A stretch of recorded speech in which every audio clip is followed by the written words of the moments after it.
Pues listo. Genial, ya se nos unió Camila. Pues bienvenidos a la segunda sesión de esta conversación del mal de la taiga de Cristina Rivera Garza. Em, y pues lo que pude notar de estos capítulos es que ya son como un poco más misteriosos, ¿no? Bueno, como si los primeros no hubieran sido, ¿no? Pero aquí ya nos vamos adentrando un poco a estos misterios, ¿no? Ya vemos rasgos más detectivescos, ya se pregunta más cosas, ya mira, observa, hasta interroga, ¿no? Básicamente, que me parece muy interesante que no interroga directamente porque el traductor va a estar ahí, lo cual le da incluso algo también más de misterio porque sabemos que no es literalmente lo que comentan, entonces esto también le agrega un poco más. Y también empezamos a conocer a más personajes, ¿no? También comenzamos a conocer más sobre el pueblo, cómo se mueven, lo que piensan, ya empezamos a ver más estos personajes como de extranjeros, locales, y y hace una relación muy interesante en cómo se queda en el mismo lugar de donde se había quedado la pareja, ¿no? Que escapó y ahora se queda ahí el traductor y ella. Entonces también vamos a ver como todos estos pequeños rasgos que lo van conectando con este mismo misterio, no de una manera solo profesional, sino también personal, ¿no? De cómo ella lo va sintiendo. Y pues vamos a ver a dónde nos llegan, ¿no? Estos personajes y estos nuevos interrogantes. ¿Quieren, alguien quiere comenzar? Sí, yo con gusto. Justamente de lo que mencionas de que empezamos a ver nuevos personajes, sobre todo lo de, ella le llama la comarca, ¿no? Que dice, yo le llamaré la comarca, que es el pueblo, ¿no? Que el pueblo que ella no sabe muy bien dónde está, solamente que está por allá, ¿no? De ahí viene el niño, de ahí viene la mujer con la canasta, de ahí vienen las personas, y eso me parece muy interesante. También hay otro personaje también que se me hace muy interesante, ahorita voy a exponer el porqué, que es cuando sucede en el capítulo de las albercas, que me parece un capítulo muy, muy interesante, a mí me gustó mucho. Pero sobre todo me gustaría ligarlo con lo que mencionas del detective, ¿no? O sea, desde que se formó el género de detectives, siempre se ha vinculado al detective con tratar de no irse hacia lo sobrenatural o lo supernatural o lo esotérico. O sea, siempre como que el detective todo lo guían para allá, pero el detective busca como salir de ello. Ejemplo muy claro, los abuesos de Baskerville, de Conan Doyle, de el Sherlock, que todos dicen, no, es que es un sabueso que está en el bosque y le ponen todo este valor sobrenatural, ¿no? Y Sherlock así como, no, esto no puede ser, bla, bla, bla. Y es aquí donde vemos, por eso es muy normal que en las historias de detectives se vayan como por lo sobrenatural y el detective como que o entra muy de lleno en lo sobrenatural y trabaja sobre esto, por ejemplo, un detective tipo John Constantine, que trabaja directamente con lo sobrenatural, o a diferencia de que lo esquiva y dice, no, esto es así, así, así, y no es sobrenatural, sino que es esto y esto y esto, y el detective se encarga de esto, ¿no? Entonces, aquí es donde nos encontramos con situaciones como vi la mano de un niño, como situaciones con el lobezno que se queda dando vueltas alrededor de la casa como protegiéndola, cosas que se le pueden atribuir a todas estas como una situación, como situaciones mágicas, ¿no? Que no le das ese entendimiento y el detective se queda como, tengo que resolverlo desde esta ventana, desde este lugar, ¿no? Y otra de las cosas interesantes que es la actividad del detective es la de asignar roles, asignar personajes, ¿no? Y es por eso que lo voy a conectar con lo que mencionábamos en la sesión pasada, que es acerca de cómo, de lo metaliterario, cómo, la escritora, la autora del libro, va formando como su deseo de escribir una novela de detectives, pero no decidiéndose si eso es lo que quiere, ¿no? Y que al final lo va terminando con que sí es una historia de amor, pero está buscando algo y nos ponen la ubicación, nos pone el caso, que es la mujer perdida, el lugar es la taiga, pero la taiga es como espacio que no es en tiempo, que no es en lugar, y ella no entiende cómo es este asunto, ¿no?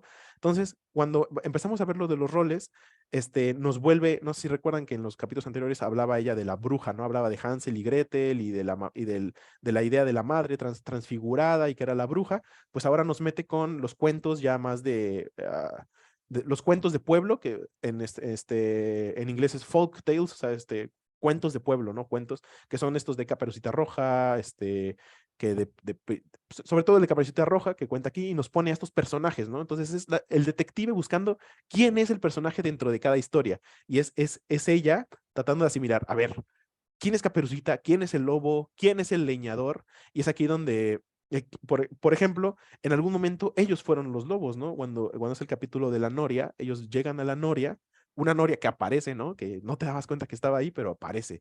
Ellos en algún momento está con el traductor y empiezan a aullar. Y ella dice, es que no entendí por qué empezamos a aullar.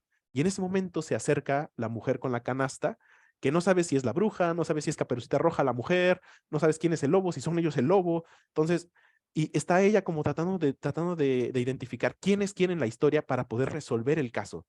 Y es aquí donde la mujer se acerca y le da un pan, no sabe si es un pan para darles la bienvenida al pueblo, no sabe si es un pan envenenado, lo voy a conectar después con discúlpeme que me adelante un poco los capítulos, pero con la mujer que vomita, ¿no? Que no sabemos si está envenenada, sino cómo es que suceden estas relaciones.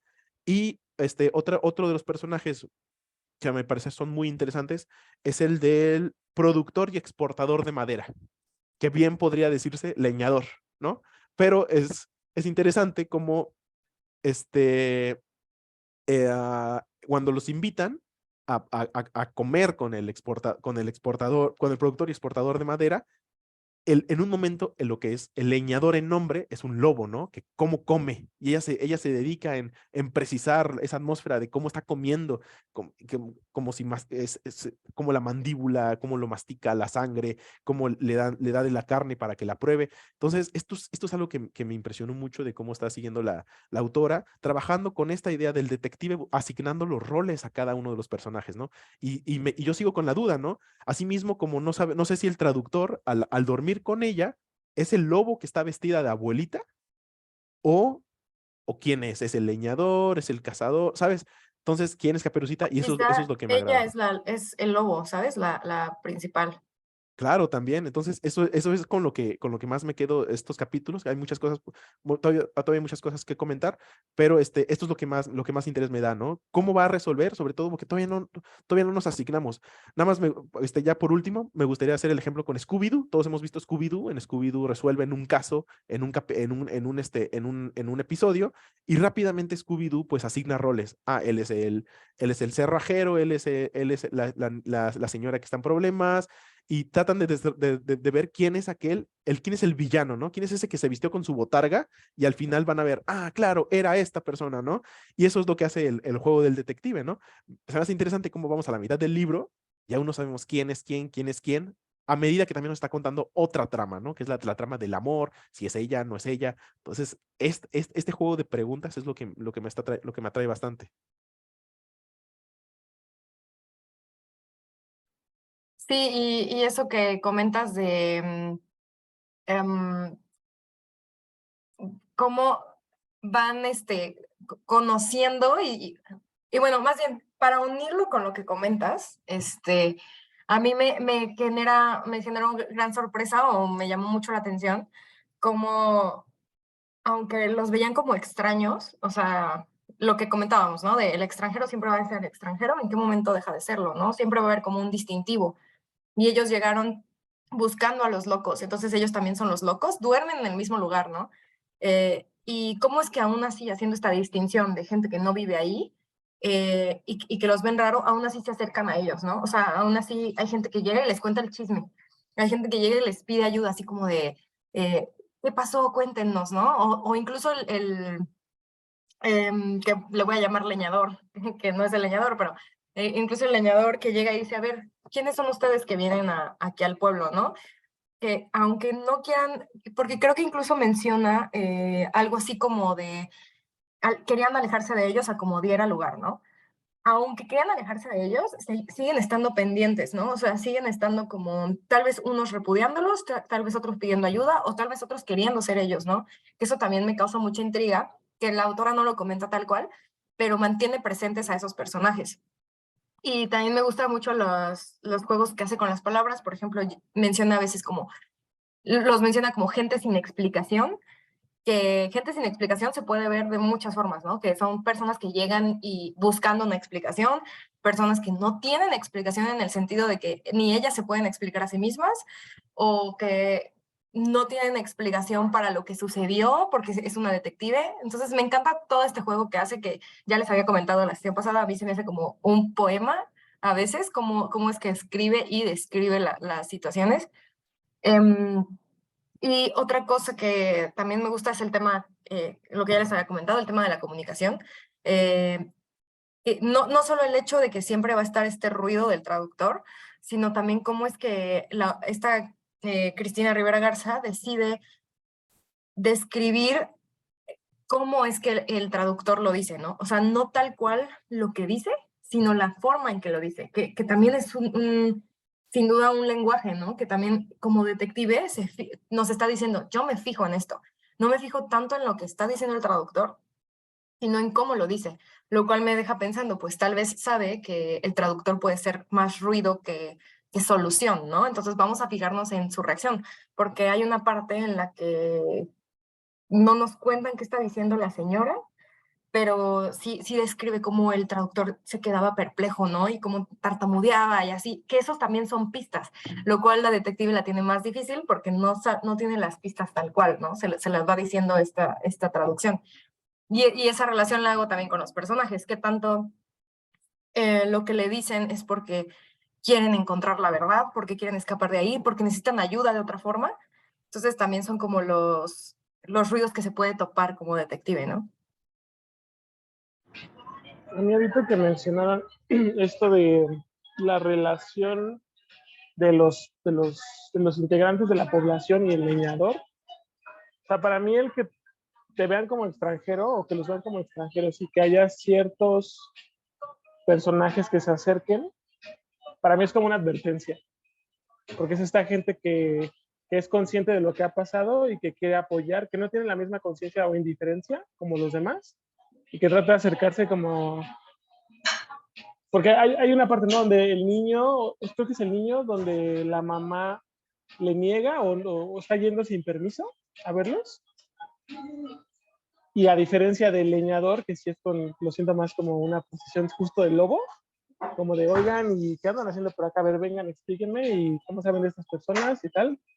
Ese es como mi espacio, mi guarida, y aquí yo controlo lo que están haciendo aquí. Entonces, esa, ahorita que mencionaste, se me hizo interesante. Y sobre los personajes, algo hablando también en general, no por capítulos, sino este nivel de descripción que tiene, hubo una parte muy particular cuando está comiendo, que le dice, y pasó por su esófago, sentí así como justo cuando como la misma sensación por un ratito de que dije, qué pedo, esto está muy fuerte. Esas descripciones también a mí me están encantando, igual cuando menciona de ellos, hay algo dos cosas. Lo primero es cuando hace una mención al sudor constante, lo repite varias veces lo repite, eso se me hizo muy, muy curioso. Estaría bueno también discutir como, ¿por qué? Siento que es algo muy relacionado a la interacción cercana con alguien más. Y lo otro es la descripción que hace de cuando van al baño y que sienten frío y se lavan en la noria y tal y tal. También fue como mind blowing.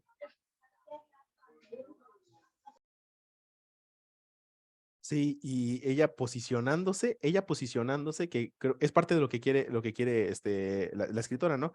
Que posicionar a la detective con la víctima, ¿no?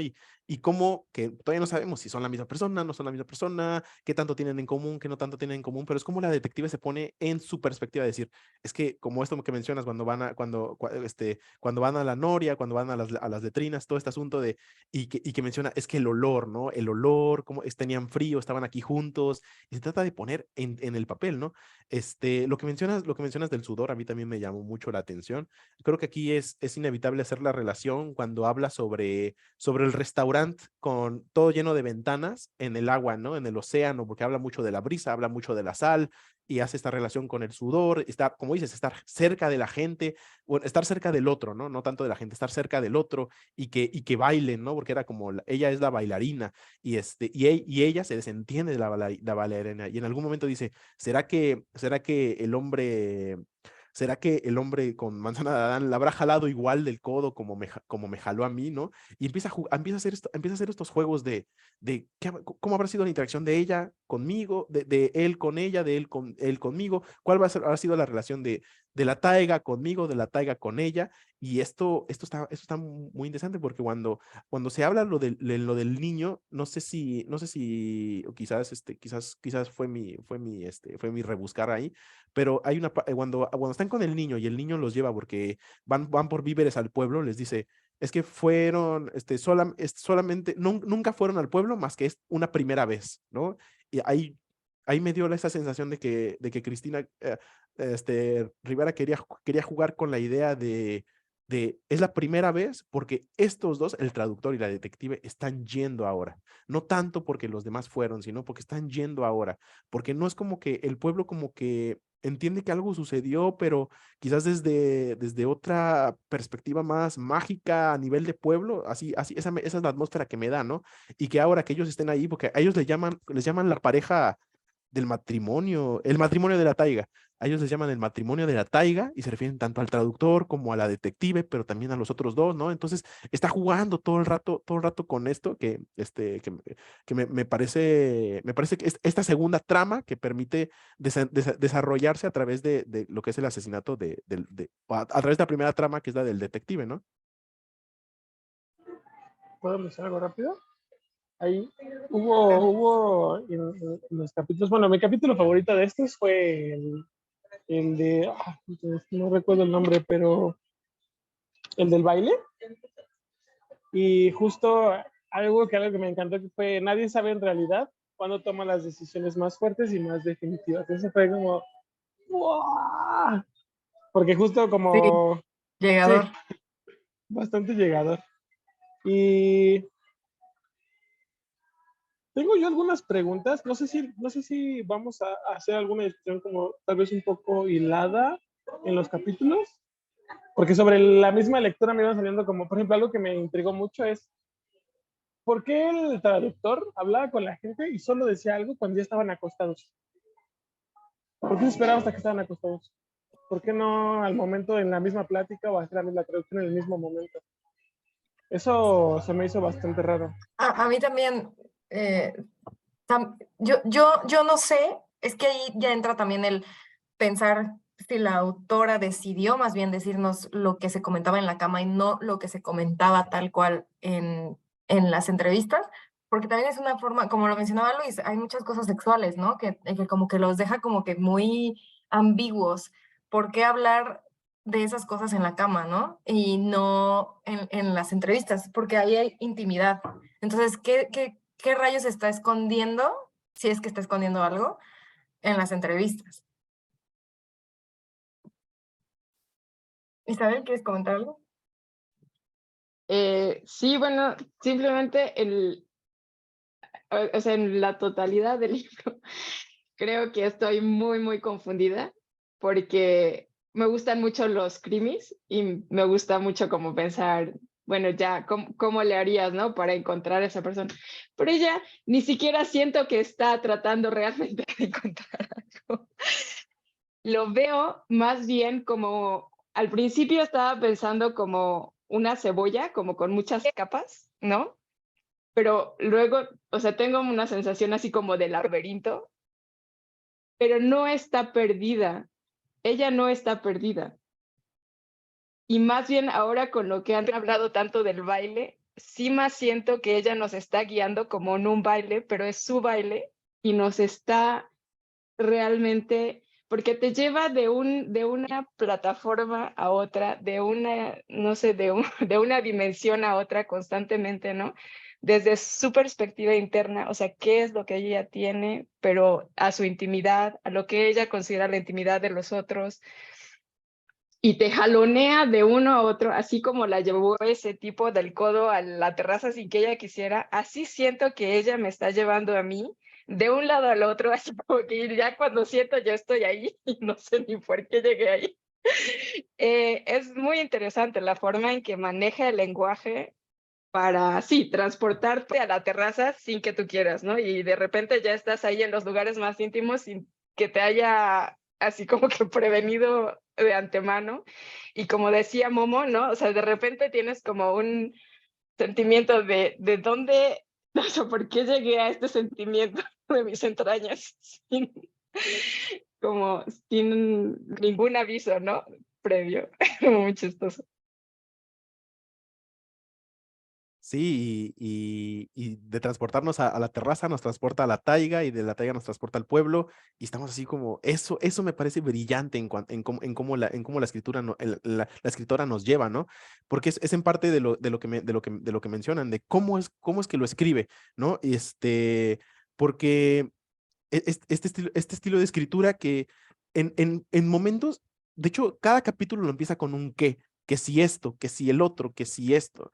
Y es como entrar en su pensamiento, ¿no? Y no es un flujo de pensamiento, no es un flujo de conciencia. La escritura de tipo de flujo de conciencia la usaron mucho los surrealistas y ellos querían como tratar de capturar el pensamiento tal cual, ¿no? O sea, decían, a ver, si hay un momento en el que transformamos de mi pensar a la escritura, voy a tratar de capturar únicamente mi pensar. Y eso intentaban, y eso intentaban. Entonces, y se daban cuenta de que escribían cosas que tenían un sentido, pero sentido a nivel de pensamiento. Y siento que Cristina busca eso, mejor dicho, no es que lo busque, sino que usa el flujo de conciencia, pero aterrizándolo. O sea, sí se permite el decir, voy a llevar voy a hacer que mi personaje se dé, observemos de que está pensando, que es muy habitual en los detectives, ¿no? En las series de detectives, en los libros de detectives, el detective que se queda introvertiendo pensando, ¿no? Que se queda así como, esto y esto y esto y el otro, y yo creo que sí, es habitual, o sea, es un tópico en las convenciones de detectives, y aquí me parece que lo lleva de una manera excepcional, ¿no? Porque es la detective contándonos las cosas a través de lo que sucede. Y es aquí donde me gustaría mencionarlo con lo que mencionan acerca de que se acuesta, ¿no? Que cuestiona a Momo, que es una... me- ¿Por qué nada más hablan el traductor y ella? O eso parece que hablan nada más cuando están en la cama, ¿no? Cuando están acostados. Que de hecho parece que están acostados como a cada rato. Pero aquí es interesante que, y nos lo plantearon desde el principio, la taiga es este lugar que no sabemos dónde está, ni, ni qué hora es, o sea, ni qué tiempo es, ni qué tiempo es, ni dónde está. De hecho, hay una frase que me gustó mucho que tiene que ver con esto de que de que no sabemos qué tiempo es y el tipo de escritura que usa la autora y que dice, el brillo que despedían a esas horas de la tarde. Y luego se pregunta, ¿qué horas? ¿Qué tarde? ¿No? Y lo pone seguido. Entonces, este tipo de escritura en el que mete el pensamiento a medida que está también describiendo y nos mete atmósfera, ¿no? O sea, como dices, en la teoría del baile, que así se llama el capítulo, primero nos habla sobre la intervención del tiempo, ¿no? Nos habla sobre los procesos del tiempo y la paciencia que tiene que tener el investigador, ¿no? Que le da como la mayor virtud al investigador, la paciencia que tiene que ver, que es la paciencia entre un caso y otro caso y resolver un caso y el otro caso, ¿no? Y entre años, entre meses, entre tiempos. ¿Y qué pasa cuando no sabes qué tiempo es? ¿Qué pasa cuando no sabes en qué momento estás? Y es aquí donde sitúa todas estas situaciones, sitúa todo esto a través de la escritura. Y en ese mismo teoría del baile es donde nos habla sobre las radiografías. Dice, es algo que meramente está pensando, ¿no? O sea, eso en ningún momento vas a llevarlo a una conversación a no ser que por tu mismo pensamiento o tú mismo te quieras comunicarlo, ¿no? Sino que es el pensamiento que nos está diciendo, es que encontró esa relación entre ojalá las personas fueran como, no las personas sí, pero dice, a través de las radiografías, este hueso cóncavo, ojalá lo viéramos en azul, blanco, gris, y bla, bla, bla, para al final decirnos, como lleva hablándolo sobre las intervenciones y este tiempo en el que te tienes que resguardar para poder tener tu paciencia, habla de el cráneo, es esto que es la concavidad que es el refugio de uno, ¿no? Entonces, para terminar con la idea del refugio. Y esto me parece brillante, cómo trata de usar este flujo de conciencia, pero no solamente, pero direccionado. O sea, a mi parecer es una forma de pulir y llevar el personaje a través de esto. Y ahí con lo que se mencionó de, ¿me puedes repetir tu nombre? Isabel. Isabel. Isabel. La idea que mencionó del baile de este es mi baile y yo os voy a llevar en mi baile como yo quiero, al tiempo que yo quiero, al ritmo que yo quiero. Como que fue esta imaginación justo de ir el baile y llego, como que regreso a la idea pues del mismo capítulo del baile, la teoría del baile dijiste, ¿verdad? Eh, Solo aquellos que logran resistir el tiempo, el lapso donde no hay nada, donde creemos que no está pasando nada y ella no está buscando nada, son aquellos que logran resolver el caso, ¿no? Entonces, siento que nos está llevando el baile y ahorita estamos en el tiempo donde no está pasando nada. Y para poder llegar a que pase algo y se resuelva, pues tenemos que esperar y resistir ese tiempo que es la vida, ¿no? Como lo menciona ella. Entonces, a mí me está muy... ¿Sabes? ¿Y qué es el baile sino el movimiento a través de los tiempos, ¿no? Claro. Sí, y justo mencionó tiempos vacíos, que así es la vida. Y lo dice una detective que ya nos ha comentado que ha fracasado mucho, ¿no? Entonces, me pongo a pensar también, si es una detective que ha llevado, o sea, que recuerda muchos fracasos y que por eso se fue huyó y se puso a escribir, tal vez es por la forma que hace ¿cómo se llama? En que investiga, o sea, porque yo me sentía igual que Isabel, ¿no? O sea, si se supone que es detective, ¿por qué no veo este tinte detectivesco de como, vamos a Edgar Allan Poe, ¿no? Que te dice, este es el procedimiento, estas son las pistas. Y no, con esta chica es como te envuelve incluso en su propia cabeza, porque me gusta justo porque me mezcla todo, cómo es que de repente nos está narrando en un capítulo lo que está sucediendo y luego entre líneas pone cómo se sentía. Siempre está describiendo cómo se sentía. Recuerdo el olor a tal, recuerdo la saliva, recuerdo que tenía mucha sed y no sé qué, ¿no? Y es más bien como no solo querer encontrar la respuesta por la que la contrataron, sino también querer encontrarse a sí misma, ¿no? El decir, ¿en dónde estoy? ¿También me estoy volviendo loca por el mal de la taiga? ¿O qué está pasando, no? Em, y también me recuerda mucho a David Lynch, en el sentido en el que, como dice Isabel, o sea, te está describiendo una escena y de repente ya estás en otro lugar, ¿no? Como hasta anoté en la parte en donde el traductor está describiendo lo que le impactó sobre el lobezno, que le cuenta y se queda así como de ¿qué? Y la autora se espanta porque ve un rostro que le dice, alguien murió aquí, ¿no? Ahí, esa parte está súper confusa porque la forma en que está escrita te hace creer que primero te está describiendo lo que el traductor le dijo, pero como te quiere trasladar al punto en el que están en la cama comentando eso, no sabes, bueno, sí sabes porque lo deduces después, pero mientras lo lees no sabes si se está refiriendo a que eso está sucediendo en el momento o es algo que sucedió y que le están contando, ¿no? Y que como que lo está volviendo a revivir. Porque también hay que recordar que está escribiendo un reporte para quien la contrató y ella es una escritora y es detective. Entonces se hace toda esta mezcla de quién es ella, cómo investiga, cómo lo narra y ya veremos también cómo llega a solucionarlo con todas esas herramientas que tiene como de escritora detective, ¿no? Yo ahí siento algo curioso, como que siento que la idea la estamos, o sea, ha estado generando aquí mucho justo sobre el proceso de investigación, que algo que ahorita dijiste como el proceso de investigación, eh, no sé, también pensé, ¿no será también que tenemos preestablecido un cierto estándar de comportamiento en los investigadores y tal vez hay otros y otras formas y descripciones también, ¿no? Como lo mencionas. Pero también hay ciertas preguntas, por ejemplo, algo que del primer capítulo de lo del lobo feroz, con el lobezno, lo que me daba un poco de curiosidad es como, primero de dónde venía este olor que describen? Como de putrefacción de un ser, y esta onda de que lo ves no dando vueltas, cuidando y resguardaba algo adentro, resguardaba algo de adentro por algo de afuera. Y también algo en esta dinámica de la discusión pasada que fue la taiga como este tema de locura, de estamos locos, ellos están locos, me vino a la mente como cuando estaba leyendo lo de la noria, como hace mención, no me acuerdo exactamente de quién habla, pero dice algo así como, al borde de la noria hay dos locos.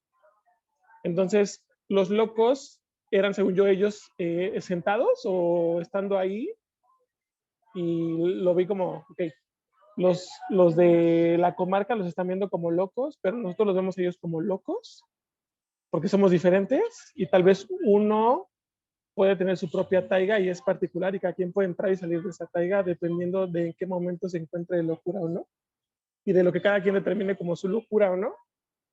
Entonces, estuvo interesante.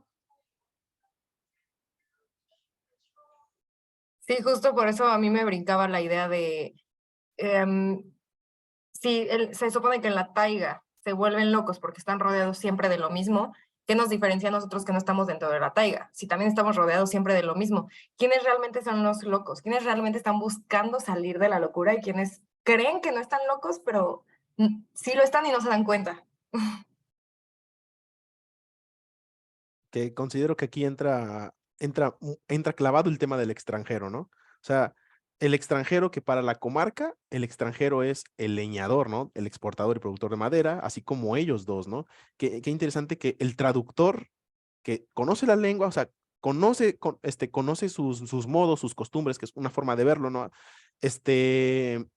Pero también es un extranjero, ¿no? O sea, también es y ya los conocen ellos dos como el matrimonio de la taiga, sean o no ellos, sean ellos viven en la cabaña donde estaban los extranjeros. Y aquí es algo muy interesante, ¿no? Hablábamos el del exportador y productor de madera, que los llama, ¿no? Hey, ustedes vengan aquí a comer, les doy té, les doy vodka, etcétera, ¿no? Y se hablaba acerca de por qué él tiene el interés de llamarlos, ¿no? Y menciona de que pues él está preocupado porque vengan espías, ¿no? Porque venga alguien más a usurpar el terreno, ¿no? Él es mi terreno que yo estoy usurpando, no vengas tú a quitarme mi terreno usurpador porque porque no quiero que venga otra empresa más grande, ¿no? Entonces los voy a tachar de espías porque sabemos que la otra pareja también eran espías, ¿no?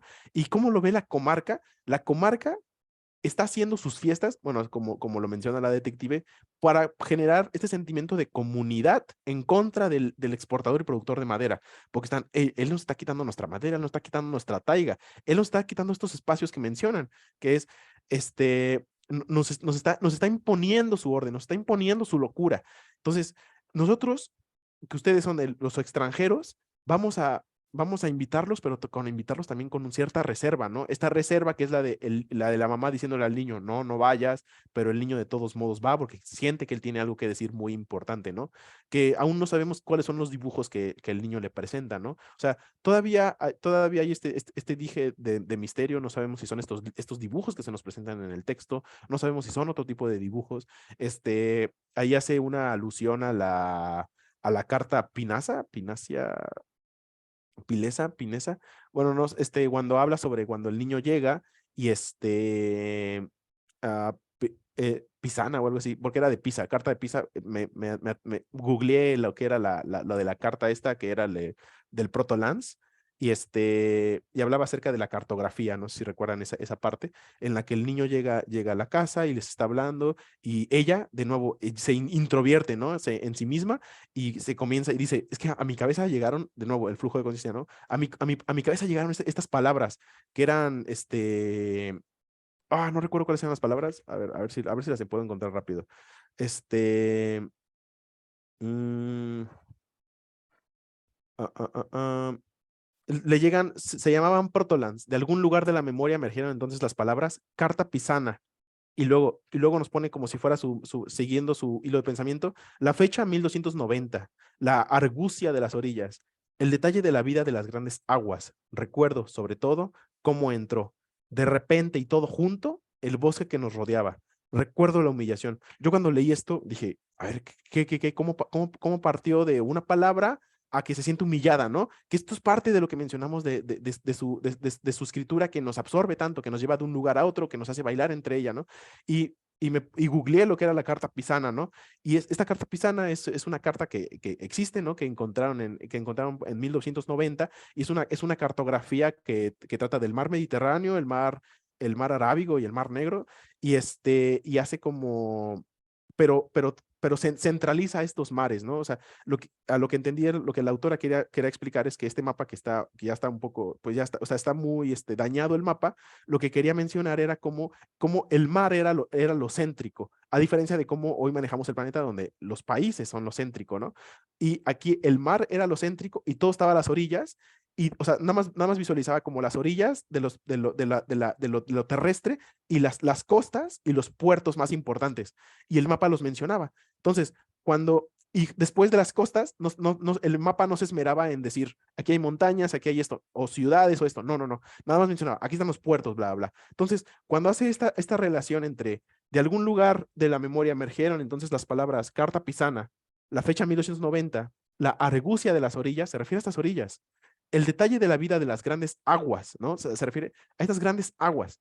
Recuerdo sobre todo cómo entró de repente y todo junto el bosque que nos rodeaba. O sea, cómo esta imposibilidad ves el agua, pero no ves qué hay en las costas, ¿no? O sea, es esta imposibilidad de ver toda la taiga, de saber que hay límites, de que hay este espacio liminal, ¿no? Es donde ellos se encuentran, ¿no? No saben ni qué hora es, ni qué tiempo es, ni si es de día, si es de tarde. De hecho, ellos no saben cuándo se van a dormir, si se van a dormir en la noche, si se van a dormir en el día, nada más se van a dormir. Es ahí donde el traductor entra. O sea, ella está en este espacio donde está bailando entre todos estos tiempos, todos estos momentos, y es ahí donde recuerda la humillación. ¿Qué humillación? Quizás la humillación de sentirse desbordada, la humillación de no saber qué sucede, la humillación de no entenderse, ¿no? La humillación de, al no saber quién es, dónde está, los efectos que pueda tener sobre los demás, ¿no? Al no saber cómo se tiene que portar, qué compostura tiene que tener, cómo se debe ubicar en cada situación, ¿no? Esto me pareció maravilloso, y me quiero recalcar este uso del recurso literario, de cómo es llevarlo, de empezar. Me recuerdo esta palabra a humillación, ¿no? Me recuerdo esta palabra que es el flujo el flujo de conciencia, a ponernos una atmósfera y luego a decirnos cómo se siente, y esto me pareció enriquecedor, aparte de que lo hace en un párrafo muy corto, ¿sabes? Muchos escritores tienen que escribirnos 3 hojas para explicarnos eso, y eso es economía de las palabras.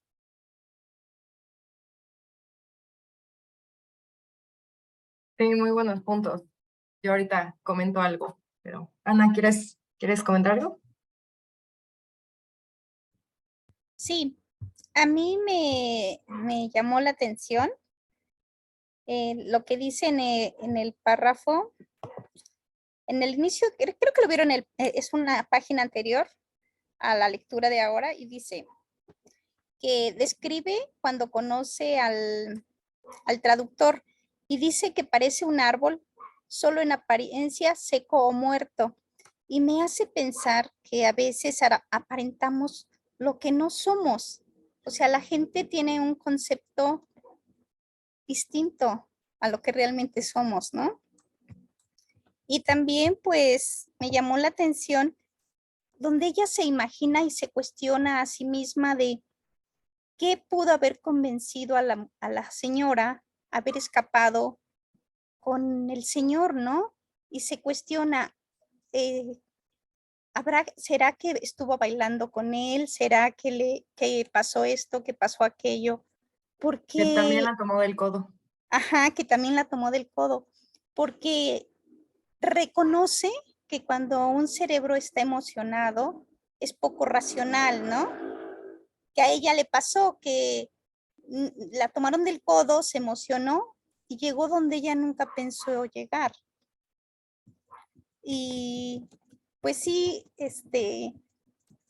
lo aplico a mi vida y digo, sí, la verdad es que un cerebro emocionado es poco racional.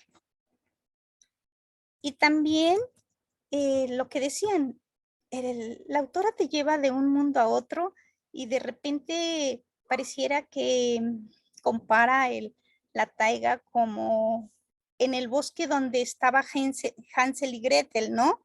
Donde dice, a lo mejor este es un lugar donde vienen y es gente como abandonada, ¿no? Para salvarlos de las secuelas de la hambruna.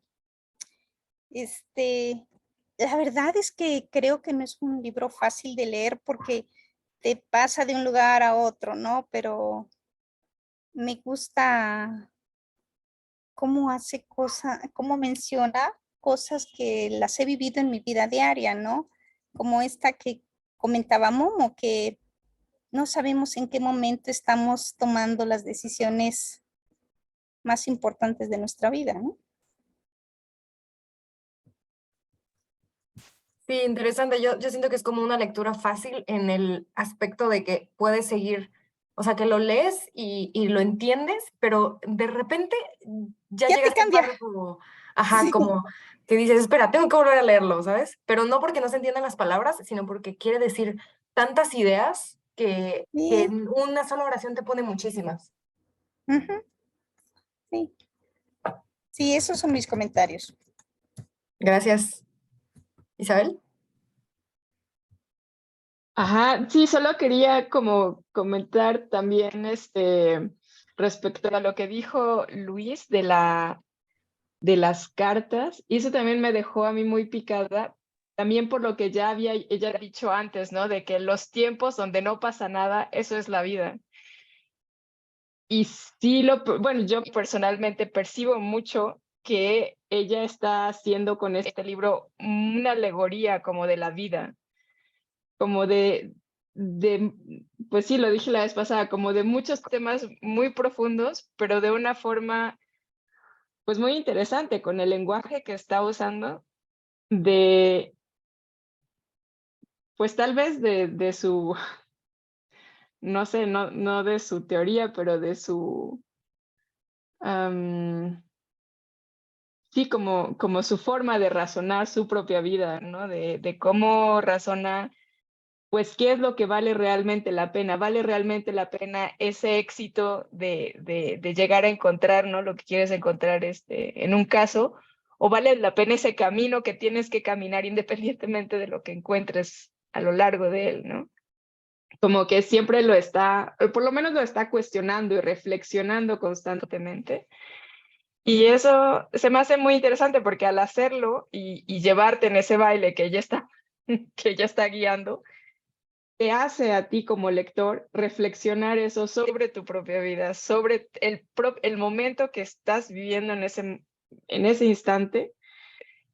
Y es lo padre, ¿no? De ponerlo en un contexto tan amplio de, pues no es un instante específico, es el instante en el que tú estás ahorita. Y si lees este libro en 2 años, en 20 años, definitivamente va a ser un libro completamente diferente. Muy, muy, muy padre. Yo ahí como haciendo un summary de, o sea, como toda esta parte, un libro pequeño, con una lectura fácil, con todas estas enseñanzas y cuestionamientos. También algo hablando como de lo que al menos a mí me ha hecho imaginar o visualizar en la mente. Ha sido muy chistoso porque con toda esta narrativa de Hansel y Gretel lo sentí muy medieval en cierto momento. Muy medieval el ir a las letrinas, madera fría, la noria, la comarca, el bosque. Y de repente alberca con sombrillas. Fue como, ¿what? O sea, en mi cabeza la construcción del pueblo de esa manera, cuando volteé a ver allá, fue como, pss, estoy en Estados Unidos en una alberca 100% occidental, what the fuck. Eso se me hizo bien, bien interesante esa transición. Sí, a mí también me gusta todos estos saltos, o sea, porque es como todo lo que puede pasar como algo común. De hecho, justo ahorita que estoy haciendo la idea, voy entendiendo que sí es como lo que comentaba Momo, ¿no? De que tenemos tal vez como que estos procesos como que muy marcados, pero no significa que sean los únicos o los correctos. Y tal vez es una detective que se distingue del resto porque todo lo que puede parecer común, ella lo refuerza, ¿no? O sea, ella hace hincapié en ello y te lo describe y le llega y te dice cómo se siente. Y eso también es darle valor, un valor distinto, como lo suelen hacer los detectives, ¿no? O sea, ellos se dan cuenta de cosas que uno tal vez no. Y ella lo hace como de una forma muy narrativa y logra que nosotros empaticemos, que nosotros sintamos que estamos ahí. Y algo que me gustó mucho de estos capítulos es que ya empezó a meter mucho esto como de la muerte. Creo que los pasados también hablaba un poquito, pero en estos como que hizo mucha alusión. Por ejemplo, en la teoría del baile, piensa en los amantes bailando y hace alusión a cuando la toman del codo y las figuritas bailan, y habla como de las figuritas bailando como si estuvieran vivas, como si pudieran morirse, ¿no? O sea, no decide dejarlo en como si estuvieran vivas, sino hace hincapié en que se pueden morir. Y claro, si estás vivo te puedes morir, ¿no? Pero normalmente uno no piensa en ello, ¿no? O trata de comentarlo ya de un tema como un poco más profundo y hablar sobre ello. Y ella lo dice tal cual y es como, esto sucede y luego sucede esto, ¿no? Y también hace otra alusión cuando describe al traductor dormido, que está al lado de ella, y dice, pero para entonces el traductor yacería ya sobre la espalda, los audífonos dentro de los orificios de sus orejas, incapaz de responder. Yo cuando leí esa oración dije, es que está hablando como de un cadáver, o sea, incapaz de responder, yaciendo sobre la espalda, viendo, o sea, o no viendo porque no dice nada de sus ojos, pero pues no hace alusión como a la vista. Entonces también como que digo, aquí si está haciendo alusión a la muerte y es, o sea, ¿qué está tratando de decirnos? ¿Nos está dando pistas a nosotros también como detectives?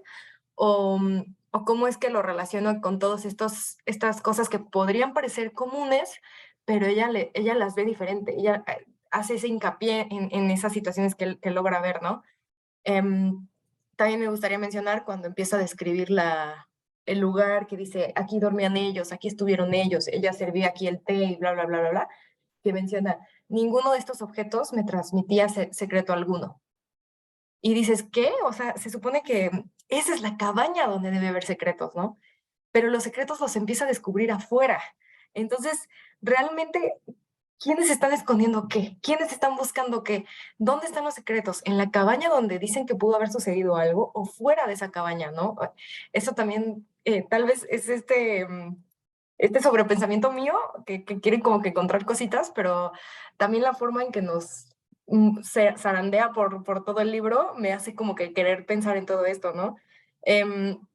Y también comentando sobre lo que dijo Isabel de si lees este libro en tantos años, va a ser un libro totalmente diferente. Me recordó cuando la autora comenta de que si viera al que la contrató leyendo el reporte, le diría, tómate estas pausas, ve lento, siéntelo, haz que las palabras tiemblen, ¿sabes? Entonces, eso nos lo está diciendo a nosotros y lo está logrando. Estamos leyéndolo y estamos temblando con las palabras, estamos tomándonos el tiempo, respirando y reaccionando en cada descripción que da, ¿no? Eso me está gustando mucho. Y qué valioso que podamos leer el libro en un mes, en lugar de un libro que podemos ser muy voraces con él. O sea, podemos como lobo feroz, acabárnoslo en un par de días, en 3 días, y quizás no ver entre líneas, entre puntos, ¿no? Que me gustaría acercarme más a la lectura de Cristina Rivera como una lectura entre puntos. ¿Por qué? Entre puntos ortográficos, entre puntos que engloban ideas. Porque a medida que te está narrando un ambiente, te pone una idea que seguramente esa idea englobará con todo el texto, ¿no? Y te pone una pista ¿no? Que nos termina, no, es una pista que en lugar de acercarnos nos pierde, ¿no? Lo cual está muy interesante, ¿no? De lo que mencionaba Isabel acerca de que es una alegoría de la vida, esta idea de darnos las pausas, esta idea de que cuando realmente es la vida cuando estás, ¿no? O sea, ya estás vivo, esa es la vida, ¿no? No vas a esperar a ser.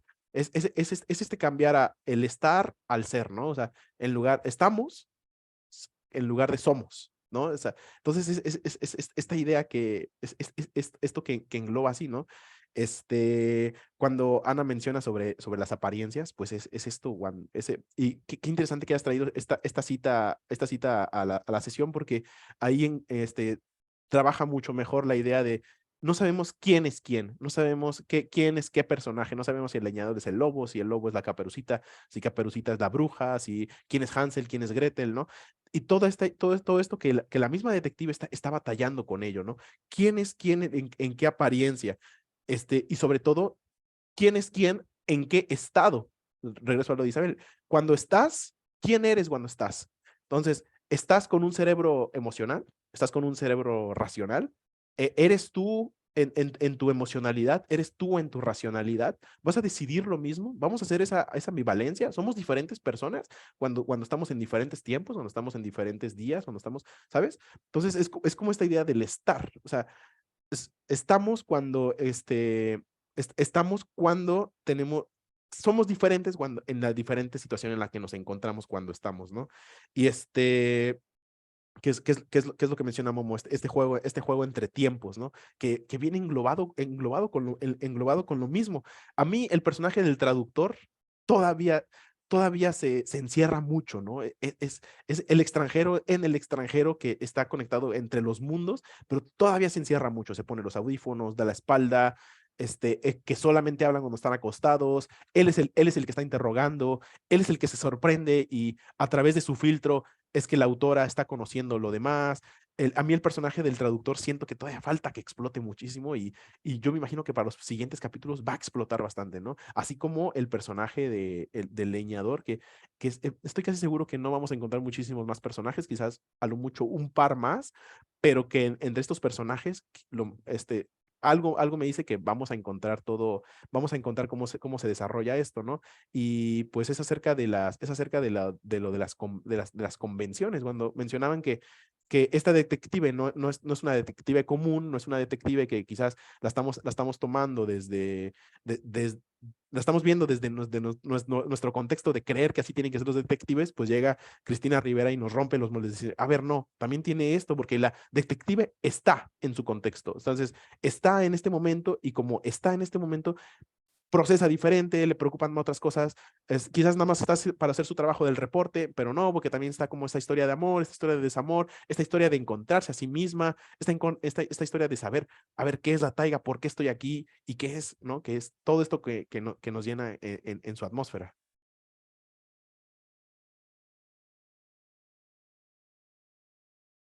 Ana, ¿quieres comentar algo? Sí, también me ha llamado la atención que, pues, en lo que he leído del libro, pues nos muestra que no hay una sola verdad, que cada quien tiene su propia verdad y que ella se cuestiona y dice, es que yo le daré una respuesta a mi cliente, ¿no? Por así decirlo. Pero al final a él le entrará la duda, la incertidumbre si lo que le estoy diciendo es real. Entonces, él tomará lo que él guste como verdad, todo lo que yo le diga, él tendrá la alternativa o finalmente tomará lo que él quiera y armará su propia verdad. Y pues yo creo que la vida es así, ¿no?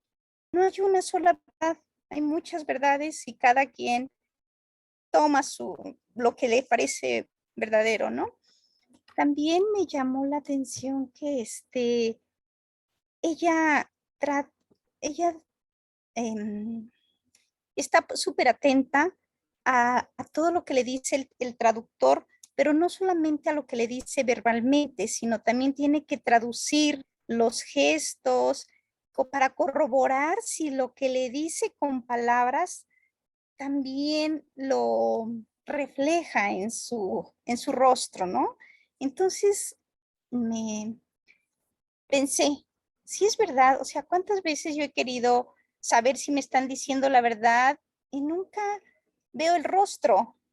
Solo me quedo con las palabras y lo interesante que es ver a la cara a la persona, ¿no? Porque sí, nuestro rostro refleja lo que estamos diciendo, ¿no? Eso quería agregar. Gracias. Yo sobre un comentario que hiciste, hay esta parte donde empieza a escribir esta cuchara, este piso, esta cama que no muestra nada, no hay sangre, no hay cuerpos, no hay olores, no hay nada. Realmente sí pasaron por aquí, o sea, realmente sí estuvieron aquí, hablando específicamente de esa atmósfera, ¿no? Y se me hace mucho eso que después menciona. El propio, no recuerdo exactamente, estaba buscando ahorita, no lo logré encontrar, pero decía algo así como saber de antemano el caso hace que se delate. ¿Habrá pasado? No, tú ya estás buscando de antemano que algo pasó. Entonces ahorita que dijiste, Mariana, lo de un pensamiento mío que quiere encontrar cosas, también es eso, ¿no? Como que ya estamos de, bueno, ¿y qué cosas estamos Sí. tratando de hilar para encontrar lo que queremos encontrar? Así lo sentí ahorita esa relación entre esas dos cosas, que bueno, pues sí, sí estará pasando, sí pasó, y seguramente nos va a dar un revés con lo que realmente está pasando. Sí, que justo tiene que ver con lo que mencionaba Ana, ¿no? De que cada quien tiene su verdad, que es que seguramente vamos a ir viendo con el resto de los personajes qué es lo que van comentando, que de hecho ya lo empezamos a ver con el niño que llega y hace el dibujo y se quedan como de, pero esto tú lo viste, ¿cómo lo viste, no? Y ahí me encanta que hace esta mezcla que estamos leyendo, se supone que una historia como de detectives, pero no deja de hacer alusión como también al cuento de hadas. O sea, también no está el leñador, Hansel y Gretel, y de que el bosque, y de que estos personajes, y etcétera, etcétera. Y me encanta como toda esta mezcla. Em, y también quería comentar que las cosas esas, de las que menciono del niño, eh, bueno, voy a leer la cita, ¿no? Que me gustó mucho, que es como del cuento de hadas. Que la mujer había vomitado sobre la cama, junto al cuerpo del varón, que del vómito, del revoltijo de huesos y saliva y hiel, de eso cuyo olor en verdad nauseabundo, realmente insoportable, se habían levantado esas cosas. Entonces, ¿de quién es la verdad, no? Y también lo del lobezno, que llegaba y le dio la vuelta a las cabañas. ¿Era porque olía muerto ahí o, como decíamos, como estaba protegiendo a alguien? ¿Dónde está esa verdad, no?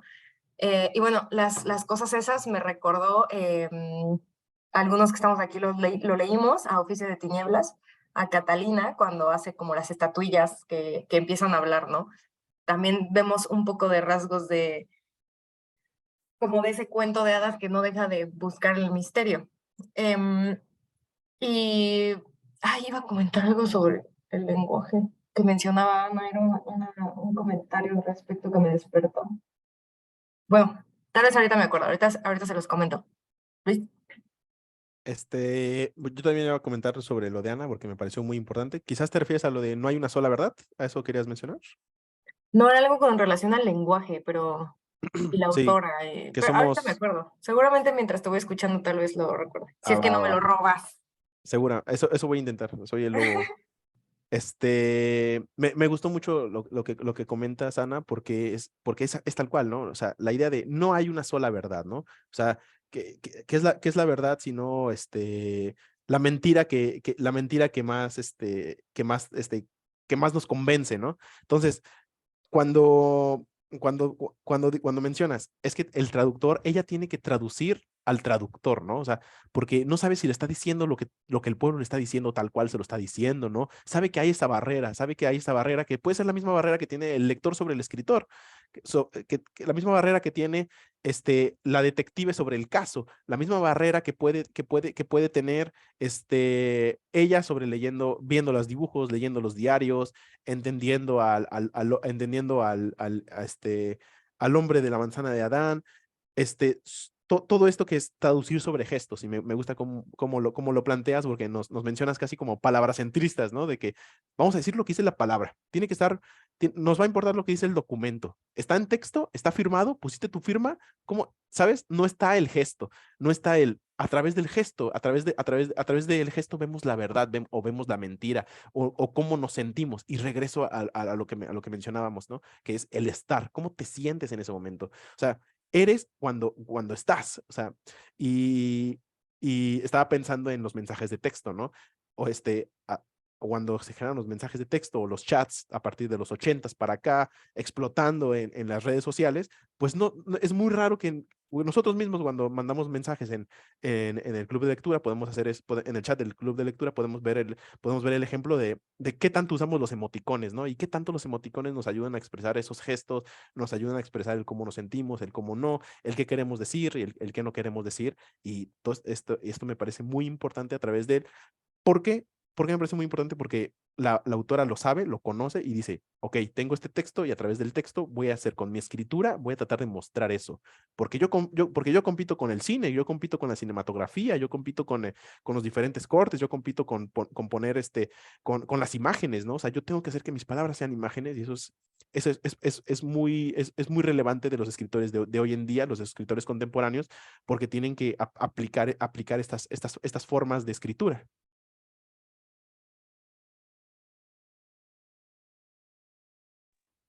Yo quiero comentar dos cosas. La primera es algo que me sacó un poco, o sea, que en realidad no entendí, no logro entender qué es, le puse así, ¿qué onda con el sueño de la manita y los ángeles danzando fuerte en la uña de un dedo de una manita que pudo haber estado en el cadáver de una pulga? Eso fue como, ¿what? Y lo otro es, las cosas esas, cuando dice, preferible ser una ama de casa, andar deambulando en la tierra, en tierras lejanas, haciéndose preguntas imposibles de contestar. Me llegó esta discusión, no sé si la tuvimos en algún momento, pero esta discusión de, lo escuché en algunos comentarios, como este comentario de, la ignorancia es la felicidad, y cuando no estás en esa dinámica y conoces algunas otras cosas que te hacen cuestionarte constantemente,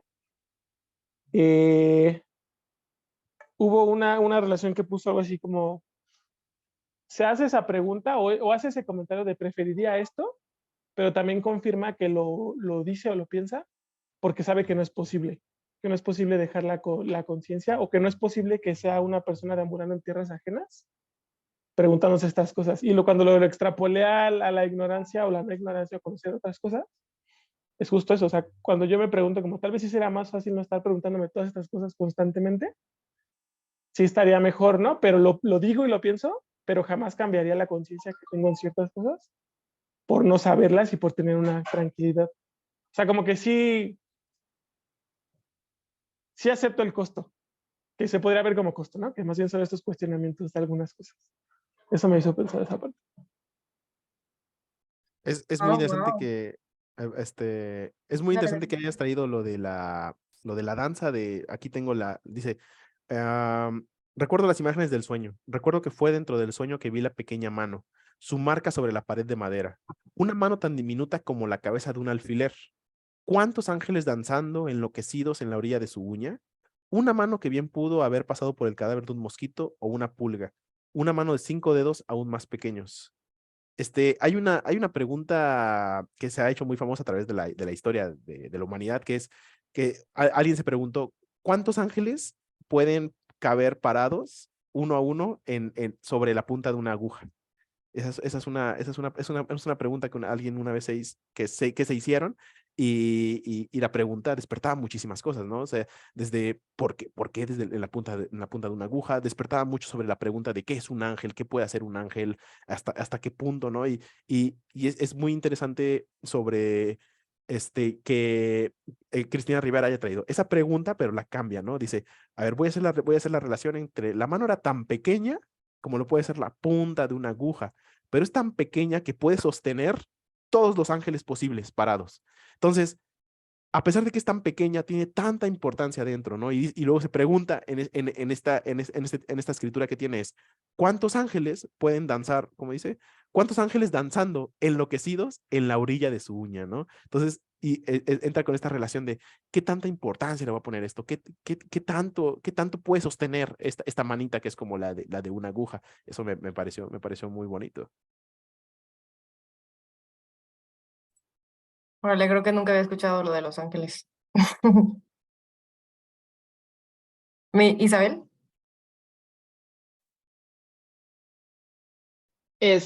Sí, no, nada más me acordé ahorita por lo que dijo Momo de cuando leí ese párrafo.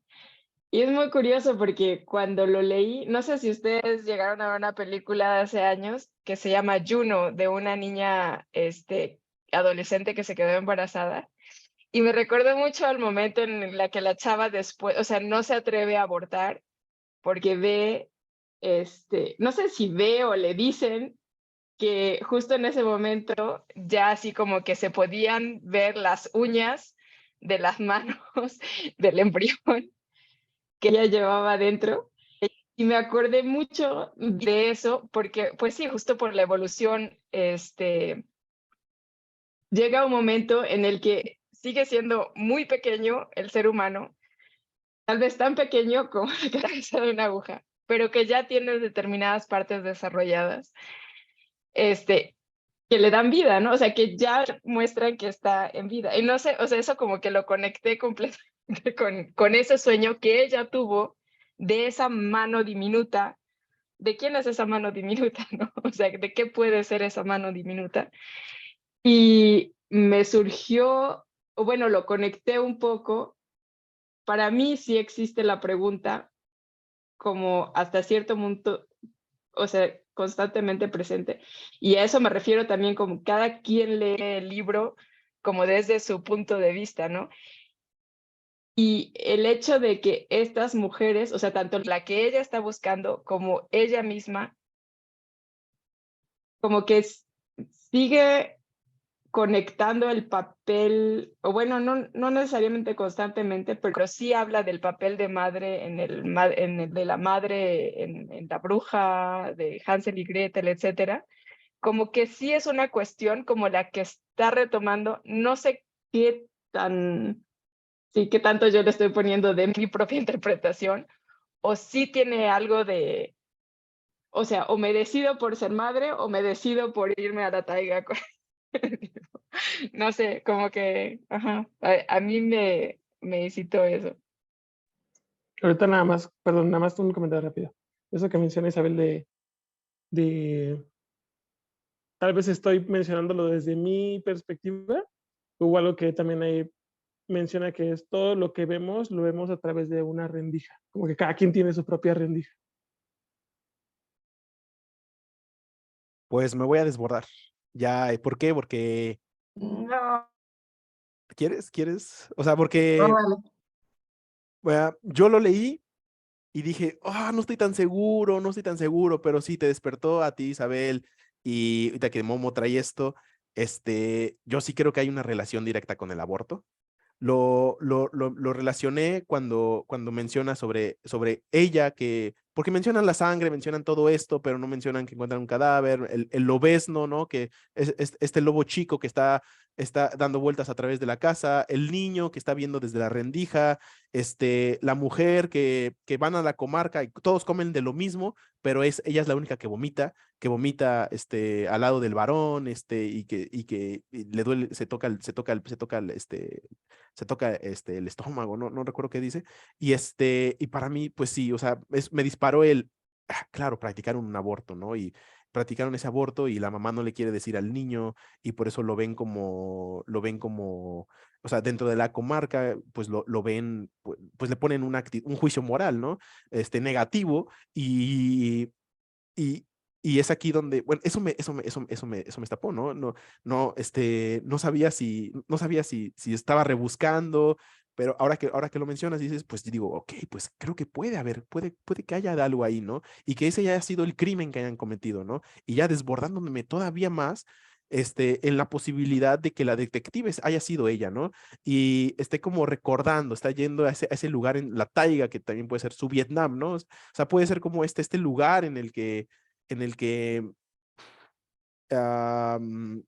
no recuerda, se traumó o decidió no olvidarlo y tiene que hacer esta retrospectiva a través de los diarios, las imágenes, las cartas y todo este asunto, pero ya aquí me estoy desbordando, entonces, pero pues ya veremos, ¿no? Ya veremos. Pues date, el libro da para eso.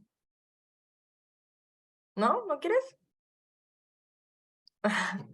Bueno, es que justo iba a comentar eso de cómo, claro que de hecho, justo platicamos de eso la sesión pasada, que como por ejemplo hacernos la pregunta, ¿qué era la taiga, no? ¿Cuál es el mal de la taiga? ¿Qué es lo que la autora nos quiere decir con esto, no? Pero al final yo siento que como cualquier arte, claro que hay una intención del autor, pero el libro es distinto para todos y cada interpretación no es que esté mal, bien, más acertada o no. Yo siento que justo es un buen libro porque da para toda interpretación, ¿no? Y cada comentario que dicen como que le suma a la mía, me hace pensar otras cosas y va resolviendo el misterio que la misma autora nos va poniendo, ¿no? O sea, no sé qué tan ligado está eso de que yo vi como muchas alusiones a la muerte y ustedes lo relacionan como con el aborto, ¿no? Con la mano pequeña y todo esto. Entonces también aquí recordando lo que decía la autora, de cómo usa el lenguaje para fastidiar con el lector, para jugar con nosotros, para moverlo por todo el libro como ella quiere,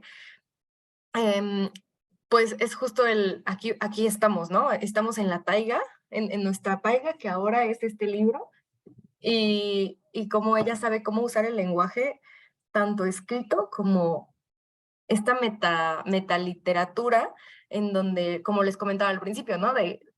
Que hace hincapié en cómo lo menciona el traductor, o sea, no te dice tal cual lo que traduce, sino cómo se veía el traductor, ¿no? Porque sabe que es importante, porque ella te va a decir los hechos que son para ella, y tú vas a interpretar de lo que ella escribe lo que, lo que tú quieras, ¿no? O sea, tú eres un detective como lector. Entonces también te envuelve en esta narrativa de, es un cuento de hadas, pero tú también puedes ser detective dentro de este cuento de hadas de misterio, ¿no? Eso me encanta de lo que llevamos. Y bueno, no sé si alguien más quiera comentar algo. Vera, no sé si quieras decir algo, compartirnos algo. Pues solamente que sí, está muy interesante. Todos son símbolos, tenemos que estar así como que interpretando efectivamente lo de las manos, lo de la aguja. Sí, únicamente, creo que ya todos dijeron más o menos lo que anda dando vueltas en mi cabeza. Gracias. Ni la mía. Ok, súper bien, gracias. Pues ya no hay nada más que quieran comentar. Yo creo que podemos finalizar con la conversación. Estuvo muy chido, la verdad. Quién sabe qué venga después, ¿no? Porque se está poniendo loco, se está poniendo loco. A mí me gusta mucho que lo vuelve parte suya, pero al volverlo parte suya, como lo estás leyendo, también se vuelve parte tuya. No sé, está padre. Y bueno, pues podemos continuar a los avisos parroquiales, ¿no, Luis?